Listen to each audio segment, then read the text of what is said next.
రాష్ట్రంలో చర్చనీయాంశంగా మారిన సంధ్యా థియేటర్ ఘటన తదితర పరిణామాల నేపథ్యంలో అల్లు అర్జున్ మామ కాంగ్రెస్ నేత చంద్రశేఖర్ రెడ్డి గాంధీ భవన్ కు వచ్చారు. పార్టీ రాష్ట్ర వ్యవహారాల పర్యవేక్షకురాలు దీపాదాస్ మున్షిని కలిసి వెళ్లారు. అనంతరం చంద్రశేఖర్ రెడ్డికి ఫోన్ చేసిన పీసీసీ అధ్యక్షుడు మహేష్ కుమార్ గౌడ్ 2 రోజుల్లో భేటీ అవుదామని చెప్పారు. అటు సినీ పరిశ్రమ సంధ్యా థియేటర్ వ్యవహారాలను వేర్వేరుగా చూడాలని పీసీసీ అధ్యక్షుడు మహేష్ కుమార్ గౌడ్ స్పష్టం చేశారు. సంధ్యా థియేటర్ తొక్కిసలాట సంఘటనను శాంతి భద్రతల కోణంలోనే చూస్తున్నట్లు ఆయన వెల్లడించారు.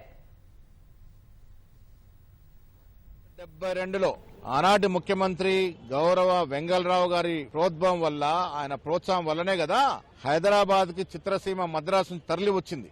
ఆనాటి ముఖ్యమంత్రి చెన్నారెడ్డి గారు, తర్వాత విజయభాస్కర్ రెడ్డి గారు, అప్పటి ముఖ్యమంత్రి ఎన్టీ రామారావు గారు, వీరి ప్రోద్బలం వల్ల మద్రాస్ కి పరిమితమైనటువంటి చిత్రసీమ హైదరాబాద్ కి రావడం జరిగింది. హైదరాబాద్ లో గొప్ప గొప్ప స్టూడియోలు పద్మాలయ కావచ్చు, భాగ్యనగర్ కావచ్చు, రామానాయుడు కావచ్చు, తదితర స్టూడియోలన్నిటి కూడా వెసులుబాటు కలగజేసి ఆ స్టూడియోలు ఇక్కడ వెలవడానికి కారకులు కాంగ్రెస్ పార్టీ.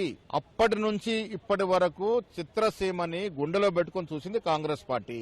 ఇవన్నీ తెలియకుండా అసలు 72 నుంచి చరిత్ర తెలియనటువంటి బీజేపీ నాయకులు, బీఆర్ఎస్ నాయకులు అల్లు అర్జున్ ఎపిసోడ్ నుంచి లబ్ధి పొందే ప్రయత్నం చేస్తా ఉన్నారు. చిత్రసీమ హైదరాబాద్ లోనే ఉంటది. చాలా మంది తెలియక అల్లు అర్జున్ కక్ష అంటారు. అల్లు అర్జున్ స్వయాన పిల్లనిచ్చిన మామనే మా కాంగ్రెస్ నాయకుడు గాంధీ భవన్ కు వచ్చినారు. మేము ప్రెస్ మీట్ లో బిజీగా ఉన్న కలలేకపోయినారు. దీపాదాస్ మున్షి గారికి చంద్రశేఖర్ రెడ్డికి పెద్ద పరిచయం లేదు, నాకు మంచి మిత్రుడు. ఆ తర్వాత ఫోన్ చేసినారు, మాట్లాడినారు. ఏ విషయాలను తర్వాత మాట్లాడుకుందాం మాట చెప్పడం జరిగింది.